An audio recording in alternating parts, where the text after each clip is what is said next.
morning. It's 10:10. And we're running a little late today due to some audio difficulties, but we're all set. We just had to unplug a USB port. Go figure. Anyways, welcome to Lit Lattes. It's Friday morning. We're here to talk about some books. Some new ones, some old ones, our favorite books, and ones that just didn't make the cut. Right off the bat, we're going to start with new releases, as we always do. I've heard so many wonderful things about this book. It's called Do You Dream of Terra 2 by Temi O. And she has a really interesting history. She's actually a neuroscientist who started a book club about neuroscience fiction, about how science fiction shows up in the brain. Anyways, this book is about a team of 16s along with 4 veteran astronauts, and they embark on a 20-year trip to set up a planet for human colonization, but find that space is more deadly than they could ever imagine. The more I talk about these science fiction books, the more I'm like, I want to read them, yes. I always pick a fun book, a book that's, kind of fun. This book, A Star is Born, is about a guy whose life is kind of idling. So he goes for a job interview for an assistant to a super famous actress who's a little wonky. She's always on the worst dress list. I don't know why they added that, but goes for the interview, gets it, and then they just develop this, friendship that goes beyond the boss and employee paradigm. I was reading his bio, and he was the assistant for Carrie Fisher for many years. So the actress in this book is also a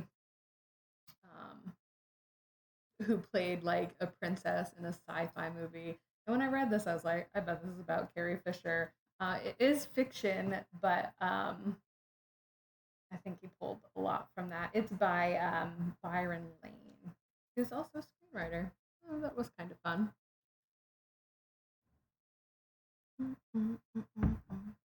How's everybody's week? I hope you're well, and I feel so deeply sorry that you had to wait 10 minutes. But thank you, and hopefully this is wonderful as every other week. Next story is The Brightlands. This sounds super interesting. Sounds kind of, I'm gonna guess it's like a mystery type thriller. But this guy moves from his super conservative town in Texas, where he moves to New York City and establishes himself as, a super prideful gay man.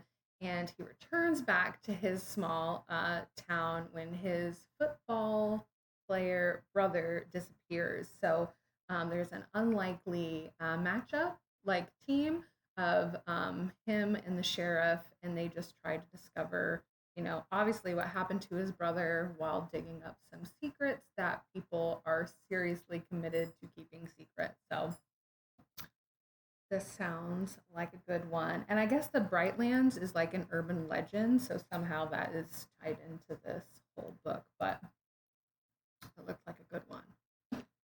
Clearly, I try to pick only the good ones. I have a couple of memoirs that I picked for this week. The first one is The Beauty in Breaking. It's by Michelle Harper. She is an ER physician in Philadelphia. It's a little sad because this is a memoir where she came to understand that each of us are broken, either physically, emotionally, or psychically. And she talks about how we recognize those breaks, how we try to mend them, and where we go from there, and all the crucial parts of the healing process. Each of the patients Harper writes about taught her something important about recuperation and recovery, and how to let go of fear when everything in the future is murky. I guess when she went to go work in Philadelphia, her husband wouldn't move with her. So her relationship ended for this job. And so this is just a book of that journey. The next one also is kind of gut wrenching. It's the Book of Rosie. Um, Basically, this is a true story of a mother from Guatemala who is escaping gangs and just terrible things there with her two children. And it's just a harrowing story of being separated from her children at the border and all the terrible things that happen there. Again, true story. So she wrote this with, oh, Julie Palazzo. Can never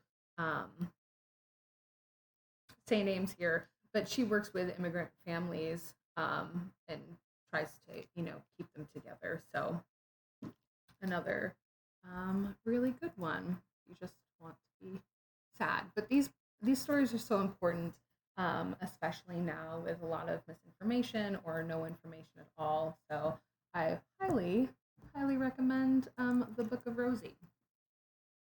Oh, I love these stacks of books. I want to read this book just because of the cover. It's we're now switching into audiobooks, and this one is Dead Astronauts. We got the actual book a long time ago, probably before quarantine, and we just got the audiobook, but I just wanted to highlight that. It's about three ragtag rebels waging an endless war for the fate of the world against an all-powerful corporation.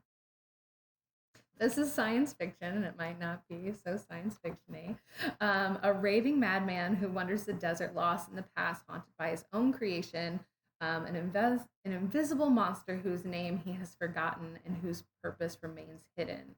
Now, as I read that, that doesn't make much sense. It sounds like two separate stories, but the whole thing is a huge mosaic of stories coming together.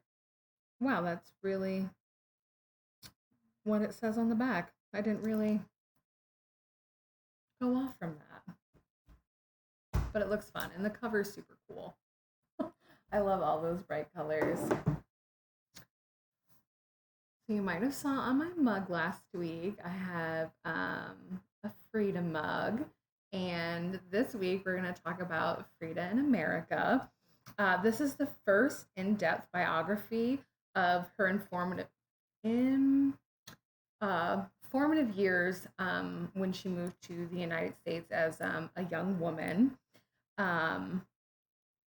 And it's just her feelings of being a stranger in a strange land that fueled her creative passions and an even stronger sense of Mexican identity. With vivid detail, Frida in America recreates the pivotal journey that made Senora Riviera the world famous Frida Kahlo. If you don't know anything really about her other than that she was a painter, she lived her life. She is wonderful and just like a super great woman. So I would highly suggest taking a look at this. I picked this next audiobook because it is flying off the shelves everywhere. It's The Night Swim. I was reading the what this book was about, and it's kind of interesting. So this is about a true crime podcaster who I don't know if this is a sequel. I don't think it is, but after the first season of her true crime podcast became an overnight sensation and set an innocent man free, Rachel Crawl is now a household name and the last hope for thousands of people seeking justice. In this, she finds herself trying to help solve a rape turned murder case.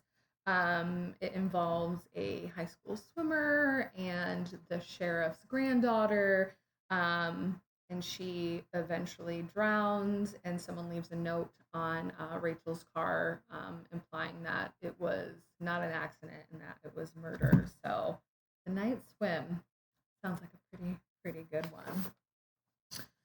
Oh, what am I reading? I read so much over my vacation. I finished 2 books, and then this week I also finished 2 books. So I finished A Monster Calls for a side book club that I do. It's a young adult book. It went super fast. You could probably read it in a day. I think I read it in a couple. It's a very touching story. People were like, you should probably grab some tissues. I teared up. They didn't fall, but it's a very touching story. It's very heart wrenching. It's about a boy whose mother is dying from cancer, and a monster visits him and, teaches him these lessons. And it's very good. You should read it. I don't think we have it here, but I got it through an interlibrary loan. So check that out. I also finished A House of Ghost for the book club that we do through the library.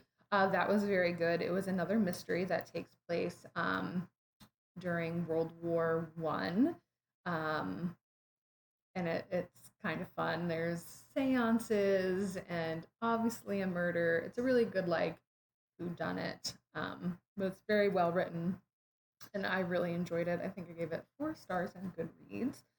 But while we were discussing it in book club, I was like, I think I might give it 5. It was good. I love mysteries, and fall is the start of where that's all I want to read. Which brings us now to the book that I'm reading. I know we've talked about this with Tina, but I love the Mycroft Holmes series by Kareem Abdul-Jabbar and Anna Waterhouse. Those books are so excellent. And I started reading the first book, Mycroft Holmes, months ago, and I don't know why I stopped. But I picked it back up again, and so good. So I'll be finishing that in the next couple of weeks because it's print and I'm a slow reader. But the book I just started listening to is called These Women by Ivy Coachada. It's interesting, and I'll probably finish it tonight on my way home. It's a little abrasive in the beginning, but once you get over the swearing and the initial grittiness of it, the story seems to go pretty well. And now I'm super into this. So it focuses on 5 women in South LA who come from all walks of life and are all kind of forgotten or disregarded based on their past or their current occupations. They are all connected by a man and his deadly obsession. Basically, when I saw serial killer in the description, I was like, yes, I want to read this. But each part of the book follows one woman, and then the story just goes through. There's no jumping back and forth. Just the progression of the story is told by one woman, and I think that's pretty neat. So, all right, now for the fun part, our sweet interview with Bridget. Bridget is our program assistant. She's been here for 4.5 years now. This show would not be possible without her. She does all the technical things for this. Today this probably looks a little different because we're using an actual camera and not my laptop. So she's the best, and I tell her this all the time. And now we get to talk to her and hear about all of her favorite and least favorite and everything books concerning Bridget. So I'll press this button because I'm in control of buttons today. And we should see her. And there she is. Oh, hi. Hey, Bridget, what's up? And I can hear you too. Yay. You want to talk books? Yeah, I guess. Maybe you can put some time in your schedule. I can pencil you in. Success. All right. Thank you so much for doing this. And I don't know if you heard all the nice things I said about you later. And I'm did. gonna try to talk to you looking at you on the screen, but I need to stare straight. We're gonna get there.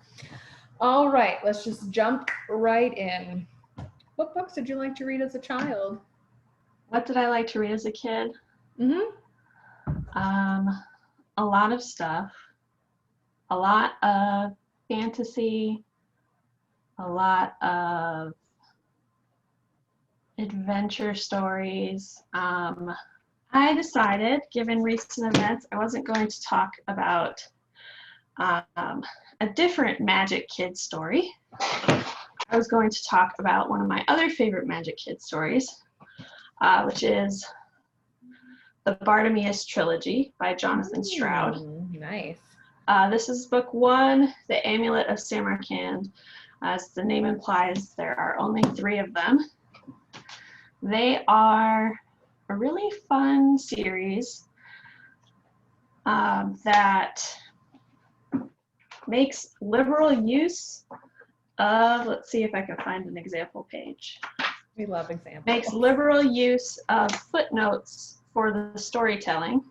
The basic premise is there is magic in the world, but it is created by genie, and the folks in London have specialized in getting really good at it. There's a whole like almost apprenticeship system, and the book is about Nathaniel, an apprentice, and also the too high a level for him genie that he summons named Bartomius. And that's why the footnotes are an aspect of the storytelling. Is the conceit is that Bartomius's mind works on such a crazy different level that to be translated into narrative fiction, you have to use footnotes to capture how he can be thinking so many different things at once.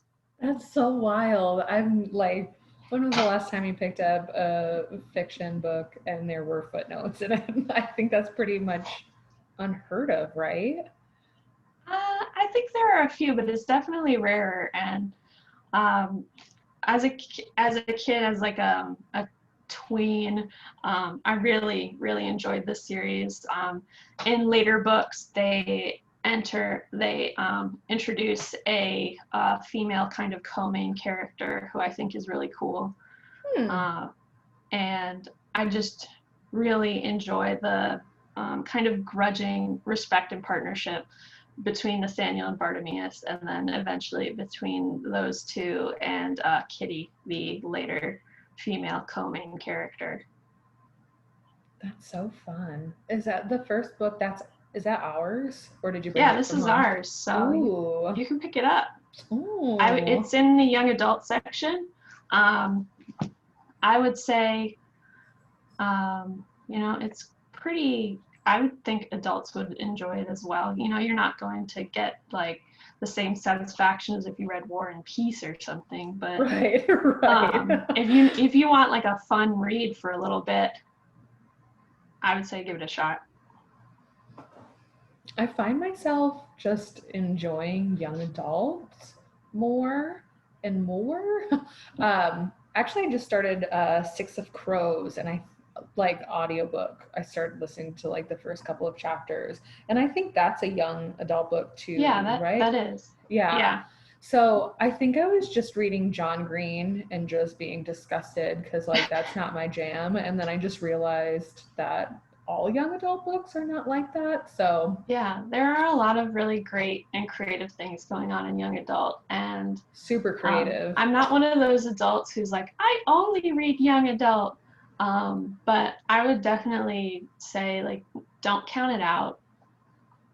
Yes, we're here to say read more young adult books because they are super creative. We had a couple of months ago a young adult book that we picked for a book club. Again, it's called Wicked as You Wish, and I was like, oh wow, this is not like a bunch of annoying teenagers like Oh, like they're kind of cool people that have like these, as you can imagine, magical powers. Um, and then I think that's kind of what started me into young adult being more than just drama-y romances. What are your three favorite books, if you can pick three? I know this My is a three hard one. favorites. So I cheated a little and I picked four, but three are personal favorites and one is a work favorite. Ooh. So let's do personal favorites first. Let's see. I grabbed one. So we'll talk about the one I have physically first. Is Persuasion by Jane Austen. Yay! I like pretty much every Jane Austen book. I'm not a huge fan of Mansfield Park, but Persuasion is easily my favorite. I took a fabulous class in college all about Jane Austen. And I love Persuasion so much. It's her most mature heroine. She's a little further on in life than the others. She has had her love story and things didn't work out. And so it's going to look like she's going to end up a spinster. But of course, it is a Jane Austen novel, so she gets her love story back. It's like there's hope. But I particularly love, aside from just the like delight of having kind of a more mature Austen heroine, is this book has some really fabulous feminist undertones. Mhm. There is, in particular, right around the climax of the book, and the heroine is in a debate with another character about who is more steadfast in love, who suffers more from love. Is it men or is it women? And she gives a really fabulous speech that is almost a critique of how dominant men's stories have been in English literature. And she says, because the other character gives her all these examples of men who have been such great and devoted lovers in myth and story. And she says, don't talk to me about that. Of course, that makes the men sound better. The pen has been in their hands. And at the same time, as they're having this debate, her love interest is like listening and like feverishly writing a letter in the corner, and then he drops the pen. And it's just I love it. I love this book. I wrote a whole paper in college about how Austen isn't really engaged with beyond the rom-com level, which I think is a disservice because she has some really potent social commentary in all her books on the political landscape of her life. Sure. That sounds like a good one. I haven't read any Jane Austen. I'll put that on the list. You should. I'll read that one. Yeah, it's short. Look at this. Look how skinny. Oh, perfect. Yeah, you can knock it out in a day. Excellent. All right, what else we got? The other two I do not have on me. It's okay. One we do own, and I actually read it on Hoopla before we got the physical book, which is Invisible Women. Ooh, okay. It is some really great science reporting / analysis of how women have basically been left out of anything we have data for that we use that data to make decisions. We have excluded women from. So we don't have good data about what drugs are effective in women because we mainly study them in men. We don't design just about any consumer good with women in mind, from cell phones to cars, and how that affects women's lives in tiny ways and also big ways. You know, women are more likely to be injured or killed in a car accident that they're in than men are, although men are more likely to be in car accidents. And it's just exhaustive, and you will read it and you will get you'll just be riled up. You'll be real riled up for a while. Spitting angry. Cool. Yeah. Now this is a nonfiction, right? Yes, this is nonfiction. It just came out like last year, maybe. Yeah. I read it in January, February or something. And it's fabulous. It's exhaustive. You will be exhausted reading it.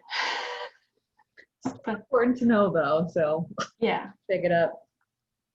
Yeah, it will really, like, aside from the, you know, I'm mad, it will really kind of make you think about all the decision making that has to go into every little thing we take for granted. You know, why are seatbelts designed the way that they are? Who made that decision and how did that decision get made? This book kind of illustrates how even these inconsequential things can be really shaped by social attitudes that then end up causing harm. Yay. I know, what a fun one.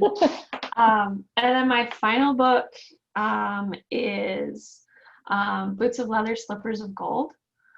I'm not sure we have that in the library system, unfortunately. It is an oral history of the working class lesbian community in Buffalo. No kidding. From about the 30s through the 60s is roughly what the date range is. And it is just, it's fabulous. Also another nonfiction, I'm guessing. Yeah, I read a lot of nonfiction these days. Excellent. And it's just, yeah, it is a very important book to me. A friend bought it for me, and it sits very proudly on my bookshelf at home.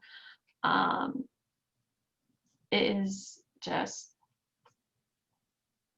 I don't know, it is one of my favorite books of all time. Just a good one. Excellent. I thought you had 4. Oh, yes. Like I only count 3. And my favorite workbook for work is Junk Drawer Engineering by Bobby Mercer. Nice. This book is full of very simple engineering challenges, and I say simple in the sense that they all use stuff you would find in your junk drawer or that you would find in your recycling bin or your trash. It's all newspaper and paper roll tubes and styrofoam cups and straws. But it is fabulous. I have used it as a source many a time for STEAM ahead activities. I was going to say that Bridget is also our entire like STEAM program here. All the code camps, anything to do with a 3D printer, Bridget is the woman for that. So that's me. And that's this book I have used for ideas many and many a time. And if you are looking for challenges to give your kids, or if you are a young person looking for challenge ideas, I really recommend it.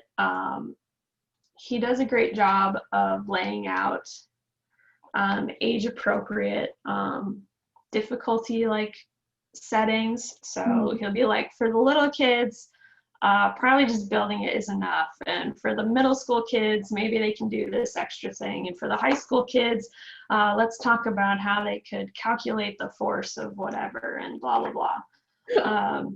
Riveting. It's also very much about giving them supplies, giving them a challenge, and then letting them come up with an open-ended solution. He gives examples so that you kind of know what you're looking for, or you can build an example using his example build, but it's very much designed to give them an open-ended challenge that they can come up with any answer to. That's fun. I like that you don't have to go out and get like crazy things or have to order from Amazon. It's just stuff that you can use that you already have. So that's awesome. Yeah. Especially for us as a library. Yeah. Where it's really nice to be able to use materials that do not cost a lot of money. That's so good. I know we just like touched on it super quick, but why is like nonfiction like your favorite, your go-to? No, really. I used to be very, very, very much I only read sci-fi and fantasy, and then I was reading a lot of stuff in just generally young adult, including a few John Green books, though they weren't my favorite. And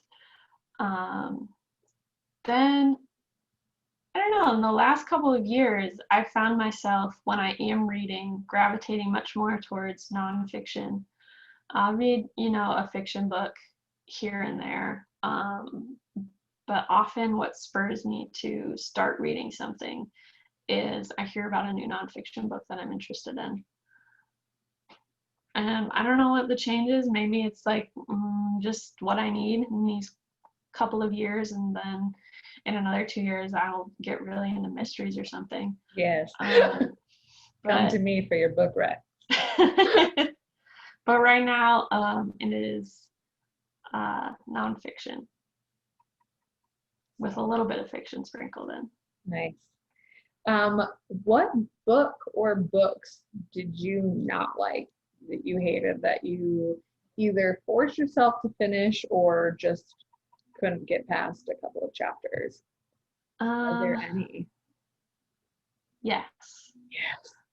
And this one is from high school. I've been thinking about it lately because I'm working on a trivia thing that we're going to be doing next week. Ooh. And it came up while I was doing that. Brave New World. Okay. We had to read it in high school, and I absolutely hated it. Any particular reason? I thought it was just the language. It was nice. It was written well, but I did not care for the story, which I found somewhat contrived. And I don't know, it's just got a weird vibe, that book. It has a lot of weird attitudes about sex. And as a 17-year-old teenage girl reading this book, I was very put off by it. So much so that actually our final project for that English class that year was to read a different book and then make an argument for whether it should be in the AP English curriculum, specifically our AP English classes curriculum. And so I read The Handmaid's Tale, and my entire argument was that it should replace Brave New World in the reading list for our class. because I found that a much more interesting dystopia. Oh yeah, I mean, not happier. It's not happier than not happier by any means. No. But Brave New World at this point, I don't care for it. Not for me. Mm. Who are some of your favorite authors? Just you've read some of their stuff and you're like, they're pretty chill. Or good. Well, they're pretty good. My number one favorite author,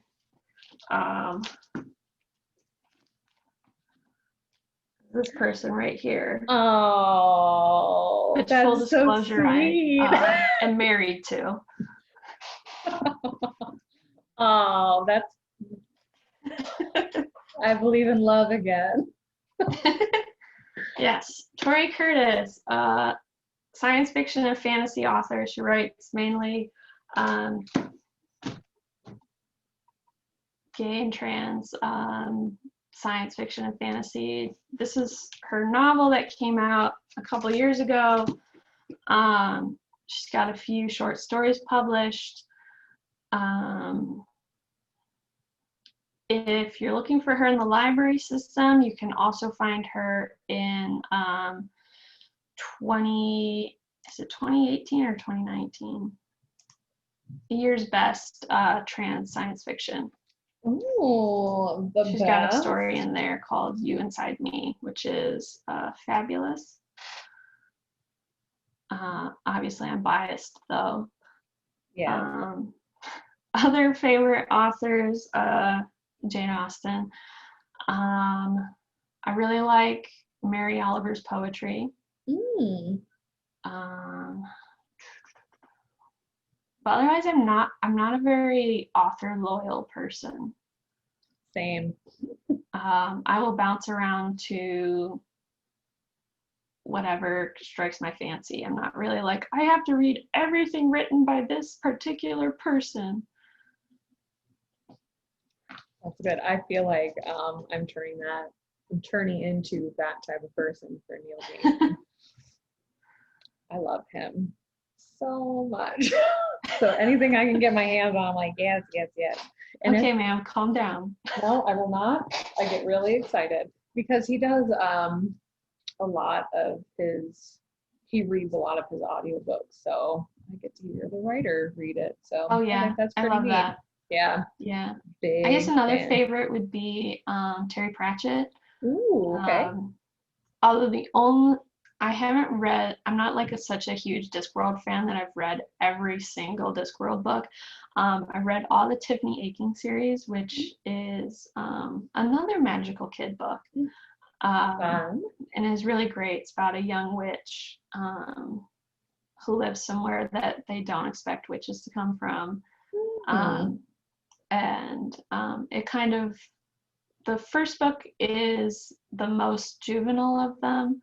And then as you proceed through the about 4-book series, they get a little older. In our library, they're all in young adult though. Okay. And then he's also written The Hogfather, which I read and enjoyed. And then just a whole bunch of other stuff. Excellent. He's written a few books or just Good Omens with Neil? He is extremely prolific in his own right. Excellent. We like that. We like versatile. What are you currently reading? Anything? Yes, I am currently very slowly, because my brain has not been able to focus and read this summer. Summer is my most busy time. And also, I mean,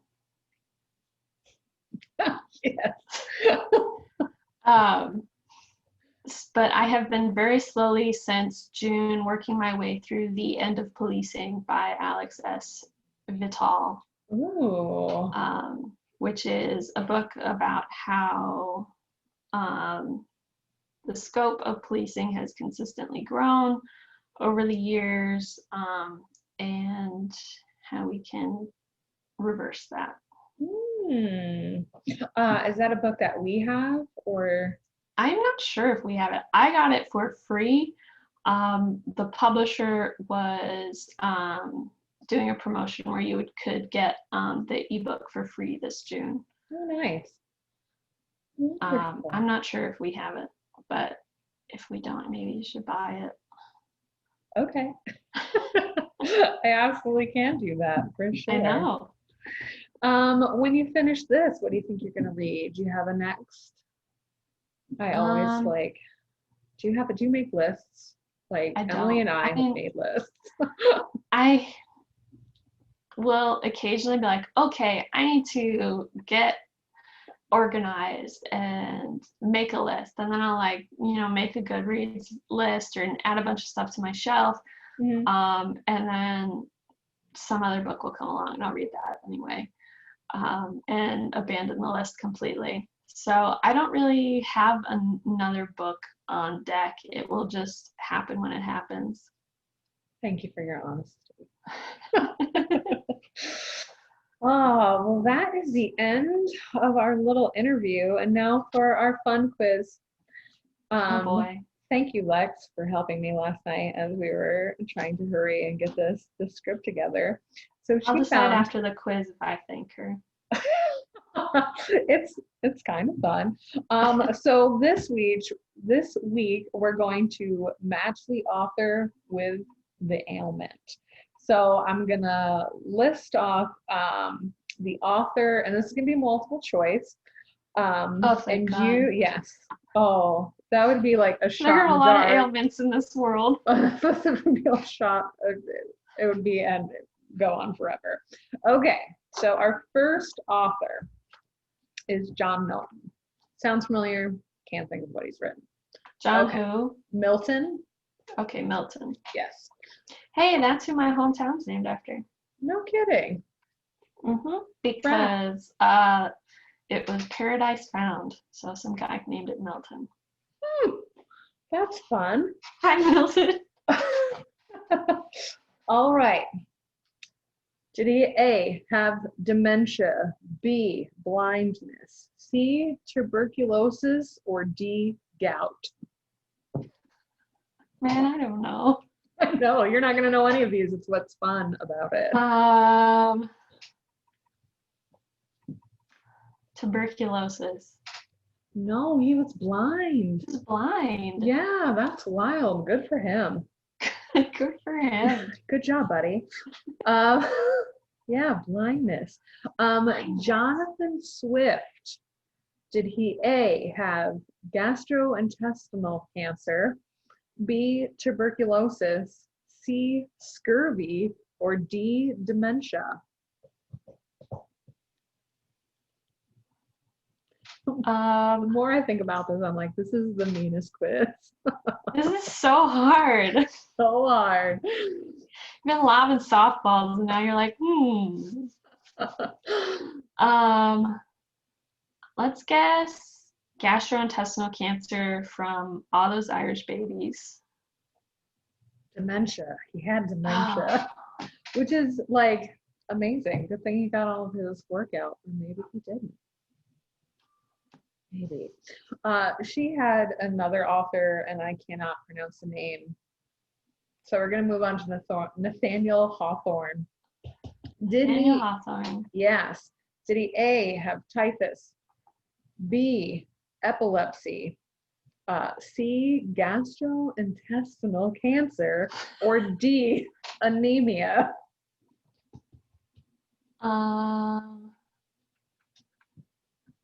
There's not an E, terminal self-righteousness on there. No. Why that's so funny to me. Anyways.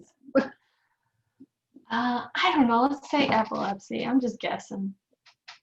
He had the gastrointestinal cancer. I thought about guessing it again just to like try to get it right. All right, you're gonna love this one. This is our last one. Oh, no, it's not our last one. Okay, Jack London. Call of the Wild, right? Yes. Yeah. All right. Did he A, have scurvy, B, gout, C, kidney stones, or D, yaws? It's yaws. It's YAWS. And I'll tell you what that is in a second. Do I get to know before or after, I guess? After. But I'm going to guess that one because I feel like maybe you wouldn't look it up unless it was the answer. Bridget, you got one right. Yes! And actually, this is a trick question. He had all of those things.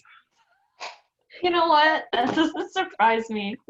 He had scurvy, gout, kidney stones, and yaws. I told Lex that I would make that joke instead of yeah.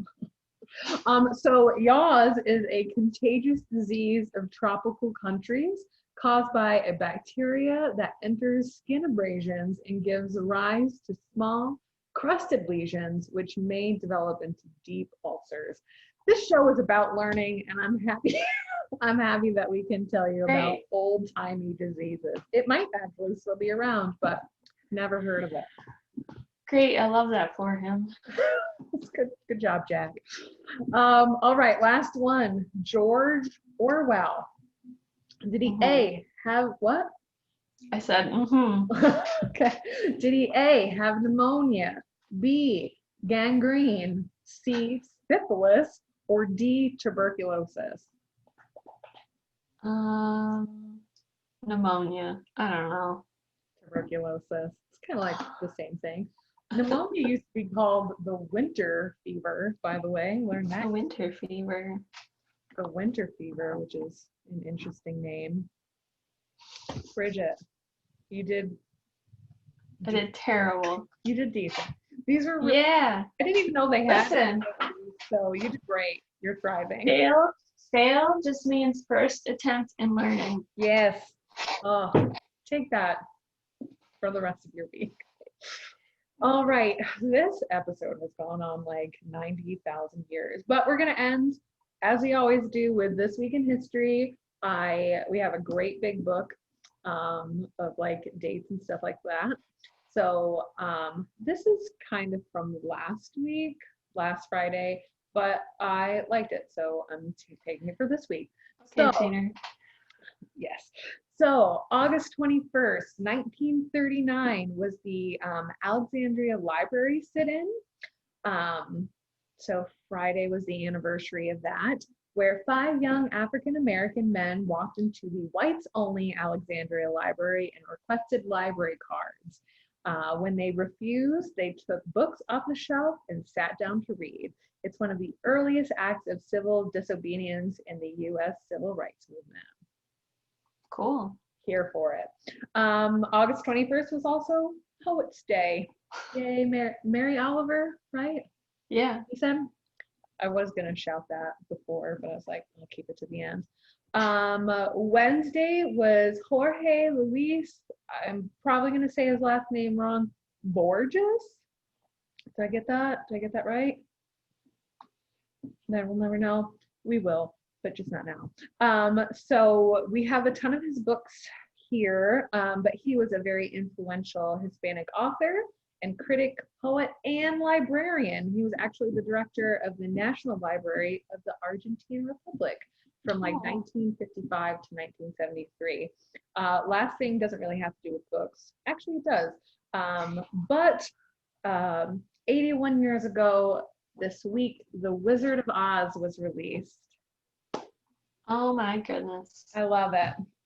All right, we did it. We did it. We got did to the it. end, Bridget. We did it.